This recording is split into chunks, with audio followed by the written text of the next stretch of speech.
at 5:30. And so the members in attendance, we have, should I just read it off? Yeah. Okay, so I'm here, and Jacqueline Romanecki. Here. Terry DeSisto. Here.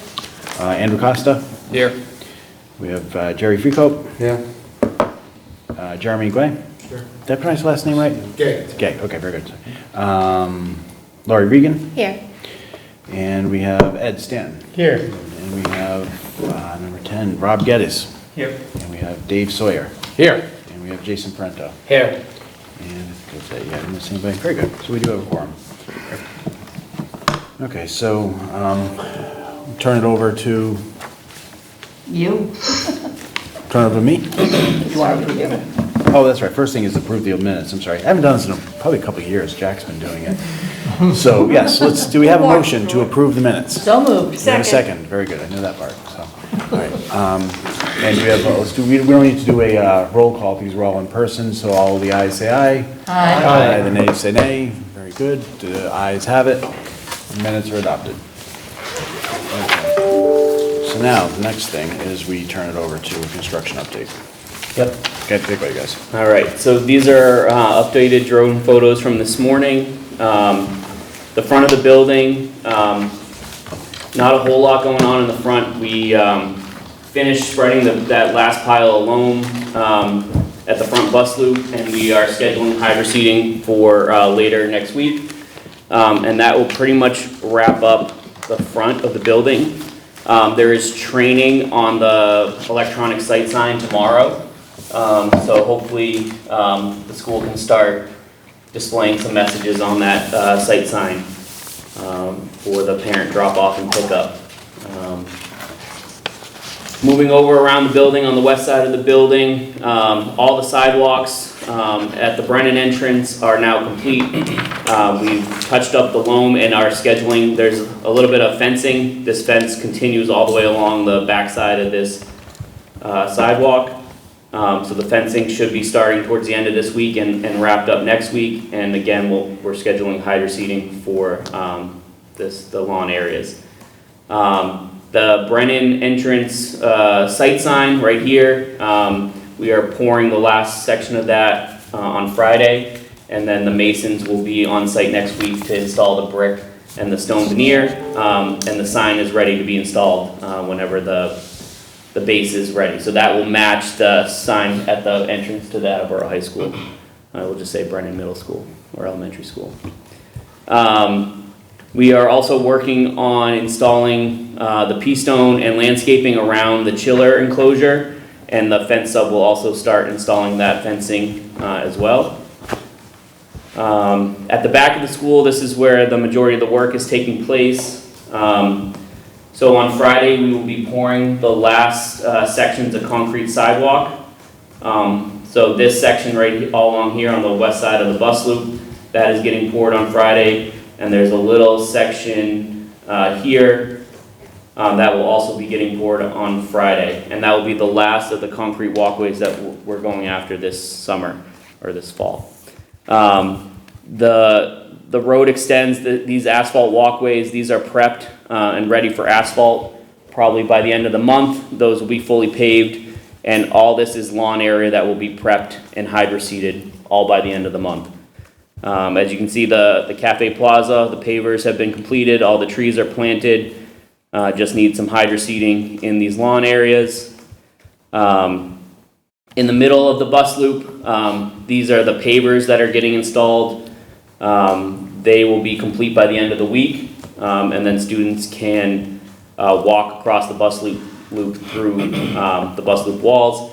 We also have the existing arch that is ready to be installed. Hopefully by the end of next week that will be in place. Moving over to demo and abatement. So as you can see, the first two sections of the original building have been demolished. They have moved over to the third section, right on schedule with the demolition. The abatement is actually ahead of schedule. They are in this section of the building right now, so they are a couple weeks ahead there. And so the big push is getting all the drainage and site electrical installed for these future parking lots so that we can complete the permanent bus loop entrance off of Rathburn Willard for end of November. So that entrance comes in off the Bray lot, comes all the way in, and then connects down through here to the bus loop. So we, probably next week, we'll be starting the foundations for the maintenance addition, as well as the drainage for the playground. All the playground equipment is down at Highland, ready to be installed.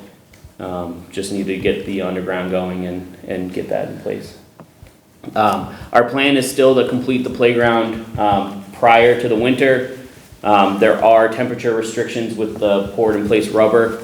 So if we're unable to get it done before the weather changes, that would push until the spring, but our plan is to try to get it done before November.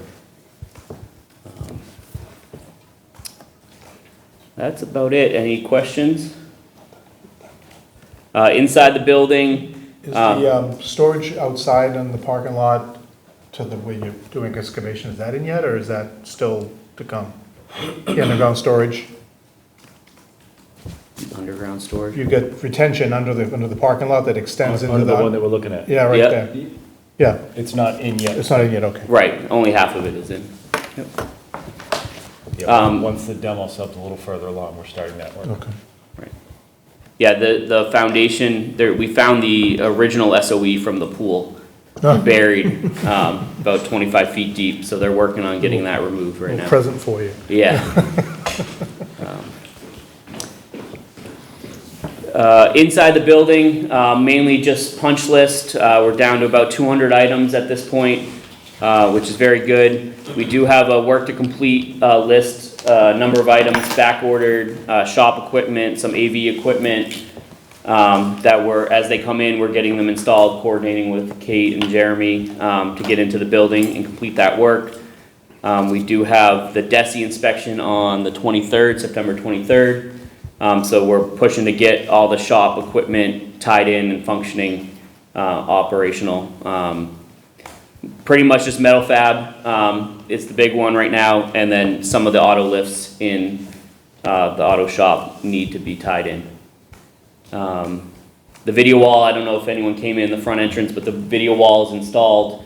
It is able to display images, but some of the integration and control pieces are back ordered. So the full integration isn't available yet, but you are able to display images on there for the open house. Any questions? Just on the remaining demo, what's the schedule? How do you take it down section by section, or? Yeah, so we have a, basically we're working counterclockwise, so we've started with the two front sections in order to get out of the way of the permanent bus loop entrance, and then we're just working our way to this section and then back out, working our way out to the north side of the site. Everything should be fully demolished by end of December. And then once we open the permanent bus loop, the temporary entrance off of Bushy will get closed off, and we'll take over the tennis courts, the Bushy lot. This is actually the location of the future baseball field, so we'll start removing all that, doing the prep work, the drainage, sidewalks, foundations for the dugout, stuff like that. Do what we can before the ground thaws, and then kind of pick it back up in the spring. Get everything done for the summer. Are we losing the tennis courts, or are they just gonna be new ones? There's new ones that are actually in the Bushy lot eventually. But yes, you'll go, 6-8 months with no tennis court. Right. And you had mentioned the abatement in what we know as B building is a couple weeks ahead of schedule. Are we still on schedule, or maybe even ahead of schedule in terms of the bus loop being set by the end of, I think before we had heard end of November, beginning of December? Yeah, we're still right on target with that. Okay. The big push is typically asphalt plants close by the end of November, so that's the push to get it all paved. There might be some sidewalks or some landscaping or something that we can't get get in time, but you'll be able to enter from Rathburn Willard and bring the buses in through that entrance. Awesome.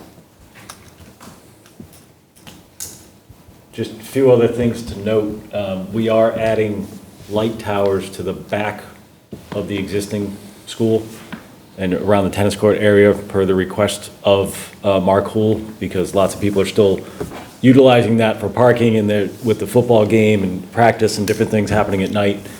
He'd asked for some additional lights, so we're doing that, and we're also gonna add some lights facing the existing building because we've had some break-ins, and we're gonna try and use that as a deterrent, as well as hire a security company to hang out there at night.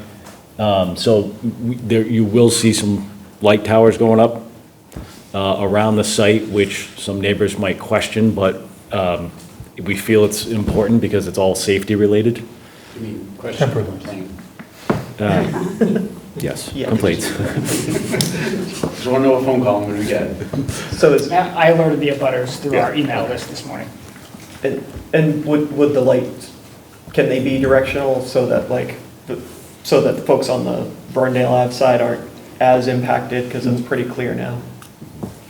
As much as possible, Rob, but they're not, they're not the nice LEDs that are in the permanent lots. You know what I mean? So they do Yeah. throw a little extra light on the side.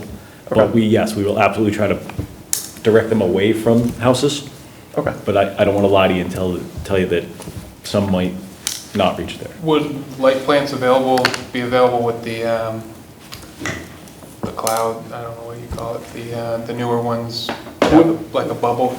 as We opposed to we can look, lights? the ones we have on site and the ones that are down at Highland don't have, I think what you're describing, they have small ones.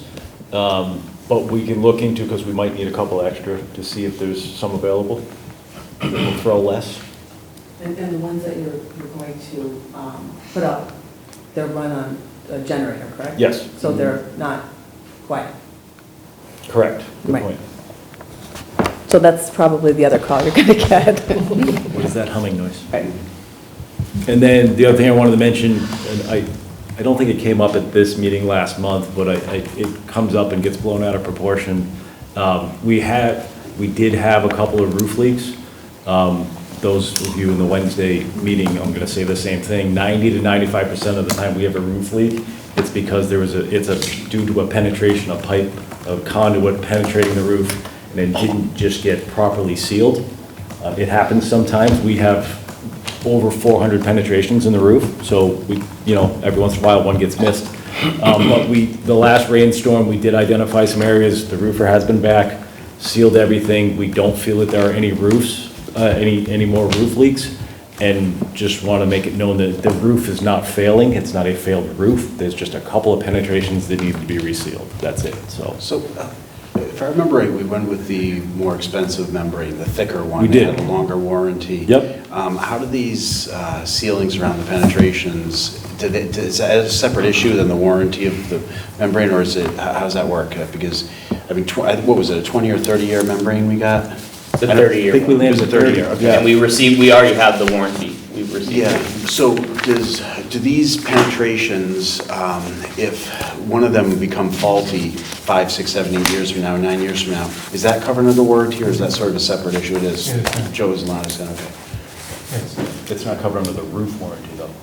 It depends on whether it's the flashing that's leaking or whether it's a sealant around like a mechanical unit on the top of a mechanical unit. That's what I'm wondering about right now. If it's a sealant on top of like a mechanical unit, then the mechanical contractor runs it. If it's the flashing that goes up and ties into the pipe or whatever, then it's the roofer, The roof. and that would be covered. What about, so the sealant that, the mechanicals that goes around that, what's the warranty on that? Just curious. What kind? It varies, but it's less than 30. Okay, So that's the flaw in the system.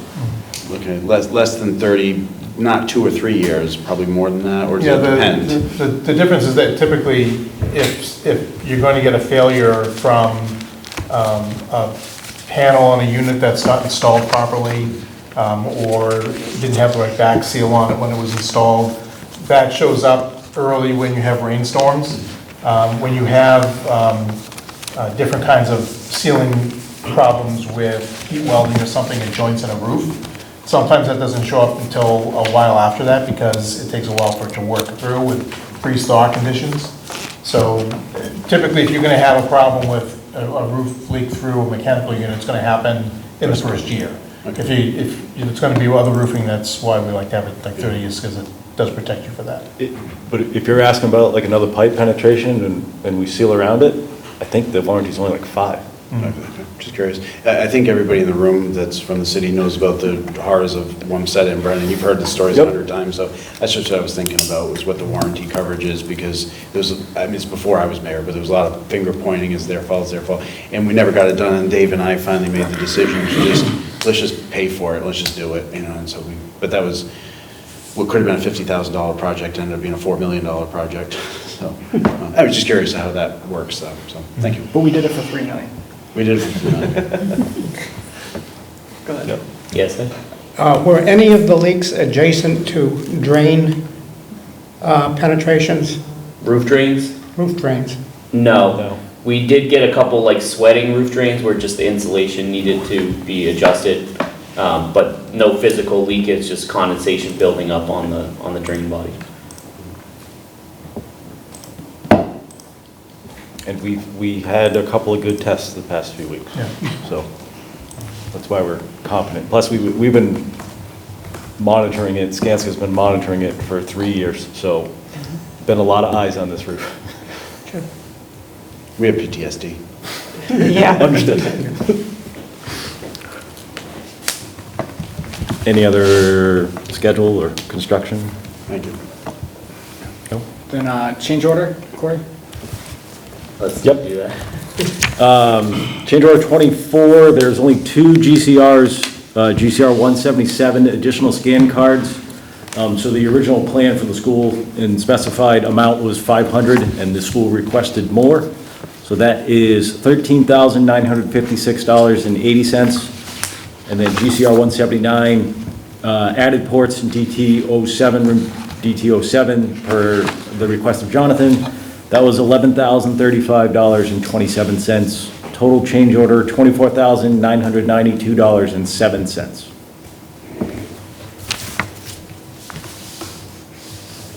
And then if we just want to do all the voting at once, there's one contingency transfer, 66. That is for overhead door sill revisions at the back of the school Do it together. for $17,668. Again, the contingency transfer just moves money out of contingency, does not increase the GMG. So seeking approval for the GCO 24 and contingency transfer 66. Very good. So we need a vote on that? Do you have a motion? Move to approve. Second. Second, very good. So any further discussion before we do it? No? All the ayes say aye. Aye. Any nays? No. The 2 votes, change order 24 and contingency transfer 66, pass. Very All right, good. and then other things that are under review that we're looking at, potential GCRs on the list, I'll go through them quickly. 171 was added data for AACS in this room, which is approximately $5,400. 172 added power at dryer exhaust fans, so that was just a coordination with the product specified. There was no power, so that is approximately $10,800. Added fire alarm at the overhead doors. Again, that was per the fire department, right? Or was that per DESI? Fire department and just code requirement. All right, so that's $5,400. 174 is miscellaneous grading revisions at the aprons and South Plaza. So this is the back side of the building, just where the overhead doors are and where the curbing and how that sloped was revised to help with drainage. That is $24,676. 175 and 176, there's been a couple of PRs, there's miscellaneous requests from the school, added a couple things here and there that we kind of piled together into a couple of different changes. One of them's 15,000, the other is about 1,600. 177 we just talked about, and then 178, there's also been some miscellaneous electrical changes and requests that's tracking around $6,000. So again, just items that are being tracked, nothing for approval tonight. And then we do have a few potential contingency transfers. One, GCT 071 is asphalt escalation. So when we bought out all the asphalt, it's based on the cost of liquid asphalt because it's so volatile. And the cost went up from when this contract was awarded in 2019. So there was an upcharge there for some of the work that we did recently. That's around $40,776. GCT 72 is reset existing pavers at the stadium entrance. This was just scope that wasn't owned, and our landscape subcontractor is currently working on it on T&M. That's roughly $15,000. And then GCT 073 is the damage and additional costs from the break-ins at the existing school. There's things that need to be cleaned up, and part of what they did was they took down some of the temporary protection and containment, so the sub had to reinstall that, and that's roughly $10,000.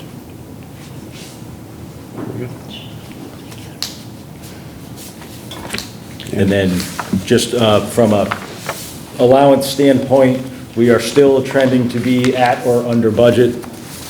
We move things around to different allowances, but within the giant allowance bucket, we're doing okay. We're still on track from where we were trending a couple of months ago.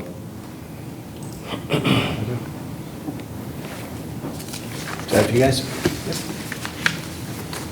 KBA? Yeah, Joe, do you want to talk about the Samiotis proposal? Sure, right now? Yeah, Okay. that's all we have left. There was a request last month from Jack to process an as-built plan for the Blue Pride Way in front of the building to certify it as a public way. We have a proposal from Samiotis to do that work. Includes both providing an as-built plan and setting monuments to, and that's like rods in the ground to use as surveying stakes later on for setting meets and bounds. I did talk to our engineer about this after I got the email from Gary Aresian. And so the total would come to $11,000, $10,000 for Semiotis, and our 10% markup at $1,000 for $10,100. So I'm confident the scope is correct according to our engineer based on Gary's email. Right, so for context, Joe had emailed around the proposal. Our Director of Planning Development gave his feedback, so we were initially going to have a not to exceed number, but you were able to dial in the scope for us to do it. So we've gotten feedback from the person who ultimately files this and approves it, so I'm confident that the revised proposal now meets our needs. So 10,100. I mean, it'll be 11,000. So we need to vote on that, and, Move to approve. Second. very good. All the ayes say aye. Well, first of all, any discussion before we do that? No? All the ayes say aye. Aye. Nays? Very good, motion passed. And I think the Turn over to Anjanette. Anjanette, oh, there we go, Anjanette. So we were going to talk about the bills? Yes. And that's the last thing on our agenda, unless you have anything else to Nope, to I add. don't have anything else. So I'll have Corey put up, this is just a summary of all of the bills, and then in the meeting minutes that Jeremy had sent over to you, there's a breakdown of all of this. So the first invoice for Skanska, that's the OPM services, that's the $78,995. KBA's fee of $122,257 includes their construction administration costs, as well as 4 separate invoices from their consultants. We have CES, a consultant for the TV studio, had an invoice for $550. CES also had a second invoice for technology. That was for $2,860. GZA, which is the environmental, I believe, right? The environmental. No, they do the radon. Goldberg's on it. is the Okay, radones. yep, I misspoke there. They have an invoice as well for $5,224, and then Semiotis submitted $4,538 for the Highland parking survey, I think it was, right?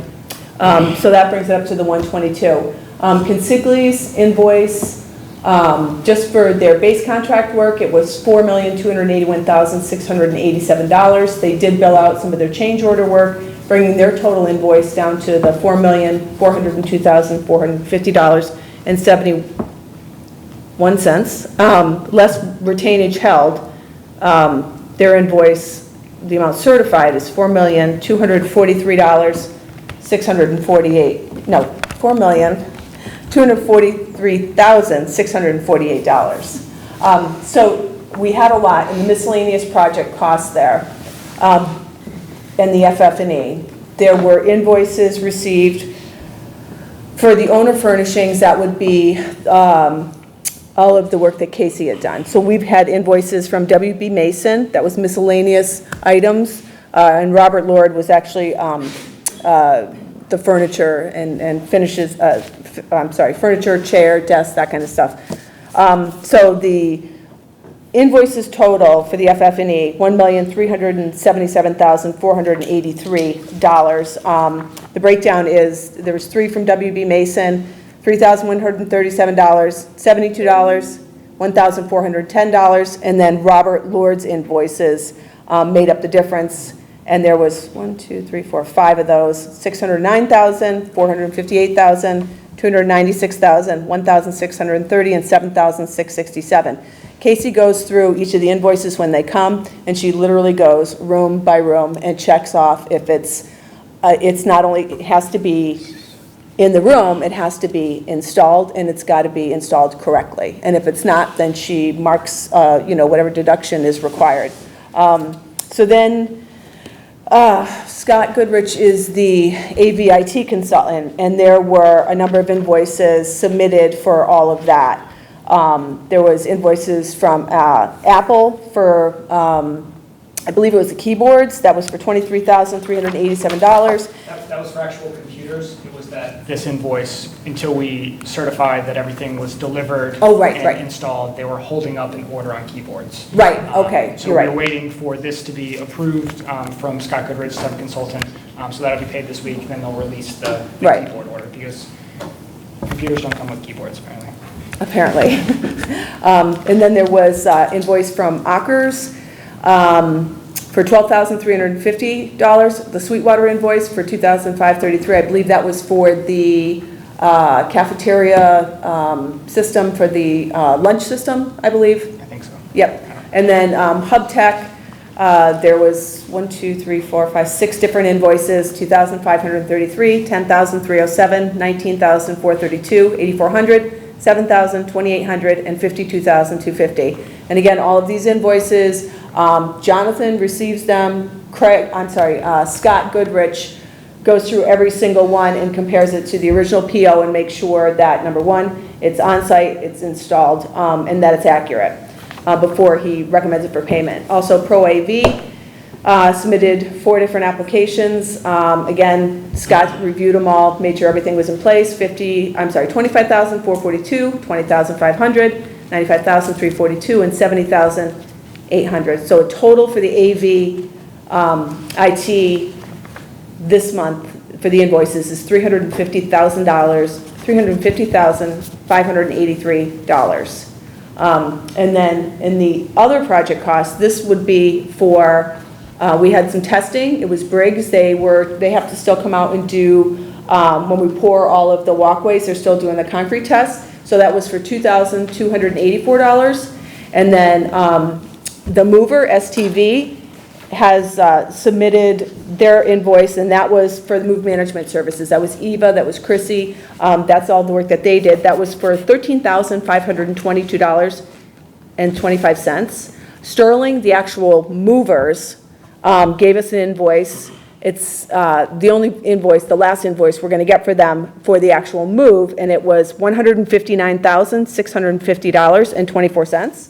And then we also received a bill from them for the crate rental, which was $29,127.08.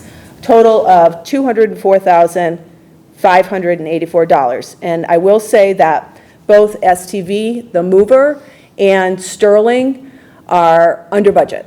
So we are going to recognize some savings some pretty good savings that will go back to the project to cover some of the overages we've had for the furniture and whatnot. The only little addition that we had, and it's on the meeting minutes there, is we had asked for approval for STV's invoice last month for $27,209.07. And once we looked into it, we realized that their reimbursable expenses exceeded the amount that was originally approved. It was an estimate, and so what we've done is we've had them revise last month's invoice to remove the reimbursables, so that would make it $26,480.50. And then what they've done is Jeremy worked with them, and we issued a change order to them to increase the reimbursable amount, and it would decrease their contract amount. So it all comes out of the same bucket, if you will. And again, we're going to see savings recognized from them anyways. Anjanette and I have this conversation a lot where how MSBA accounts, how Skanska accounts, how Consigli accounts, and how the city accounts for things is pretty much 4 different ways. So from Skanska's perspective, it's one bucket of money for STV, and they're staying within that. It's a zero cost change order. From our perspective, we had 2 lines on the purchase order, so we just had to move those around a little bit. But it's like Anjanette said, not an increased cost to the project. Right. So overall, big month for invoices. We had a total of $6,377,549.30 being billed against the project. And we are at 88% complete with the project as far as construction goes, and then as far as billing goes, we're at 87%. So I don't know if anybody has any questions about the bills. I know it was riveting, so.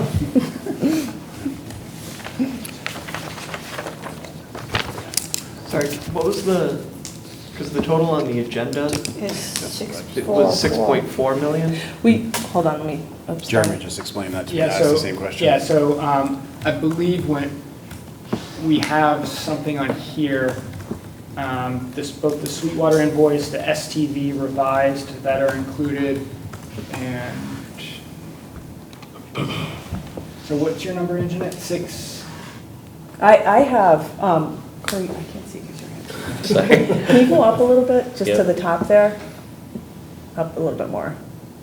Okay. So that total, I have for a total, less retainage, should be the 6,398,000. Yeah, 633981590, but there was an adjustment there because of the Sterling. So, yeah, Sterling's not going to be in yours. Right. That's still $50,000 off. Yeah, so that's kind of interesting. Hold on, let me see if I can get this.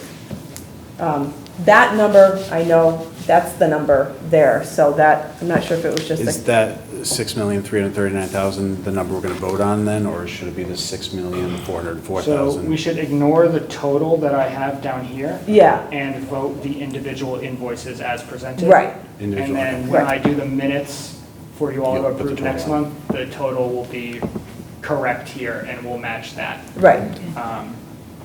It would have been easier if I just didn't put a total.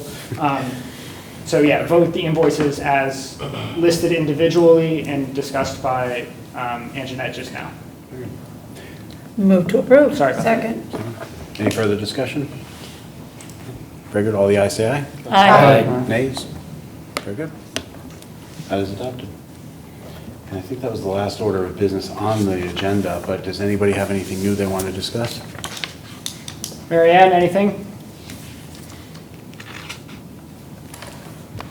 She's Okay. She's unmuting. I think she's unmuting. Marion, do you have anything new? Did she say no? Yeah, she said Oh, no. she did, okay. Very good. Anjanette, what's the situation on the furniture? What do you mean, what furniture? Has it all come in, is there stuff still owed to us? Kate's furniture is on the way, I believe. They're currently installing the industrial shelving in the shops right now. They're actually doing it during the day.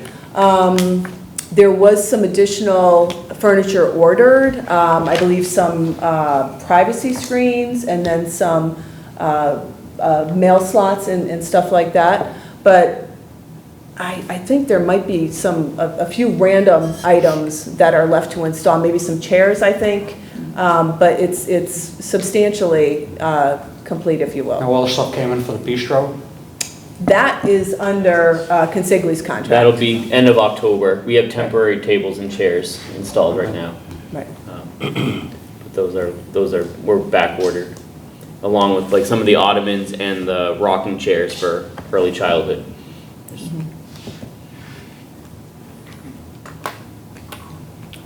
Any other discussion? Do we have a motion to adjourn then? So moved. Second. All right. All the ayes say? Aye. Nays? Very good. Have a good night, everyone.